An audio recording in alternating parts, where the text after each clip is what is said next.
నేను తింటే బీఫే తింటా ఇన్ ద నేమ్ ఆఫ్ అల్లా. నేనేమో బీజేపీ, నువ్వేమో కాంగ్రెస్. నేనేదో బక్రీద్కి ఏదో కోసానని గోల చేసేవి, నువ్వు దివాళీకి ఏదో కాల్చావు, నేను గోల చేస్తేని. మా ఇద్దరి మధ్య చుచ్చు ఇట్లా మేము హిందూ ముస్లిం అని కొట్టుకుంటా ఉంటే మన నితిన్ గడ్కరీ ఉన్నాడు కదా మినిస్టర్, వాళ్ళ ట్రక్ ఒకటి దొరుకుతుంది ముంబై మహారాష్ట్రలో. 18 tons ఆఫ్ బీఫ్ ఎక్స్పోర్ట్ చేస్తున్నారు. ఆ ట్రక్ పైన రెంబల్ అనే కంపెనీ లోగో ఉంటుంది. ఆ రెంబల్ అనే కంపెనీ ఎవరిది అని అంటే మన మినిస్టర్ వల్ల నితిన్ గడ్కరీ వాళ్ళ కొడుకు నిఖిల్ గడ్కరీ దాంట్లో one of the biggest investor. దాంట్లో ఆ కంపెనీకి కొన్ని 100 కోట్లు లోన్లు ఇస్తూ ఉన్నారు ఒక బ్యాంక్. ఆ బ్యాంక్ ఎవరిది అని అంటే గడ్కరీ మా వదింది. నేను తింటే బీఫే తింటా అని నోడికి మినిస్ట్రీ ఇచ్చింది మన బీజేపీ.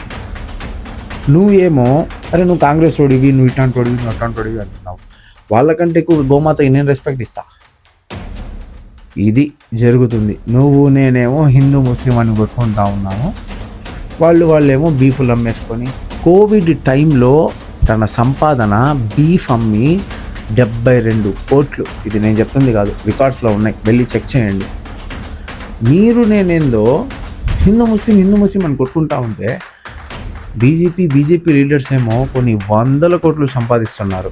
What is happening? ఒకసారి మొత్తం సెర్చ్ చేయండి. మేము లీడర్స్ని ఫూల్ చేస్తున్నామా, లీడర్స్ మమ్మల్ని ఫూల్ చేస్తున్నారా?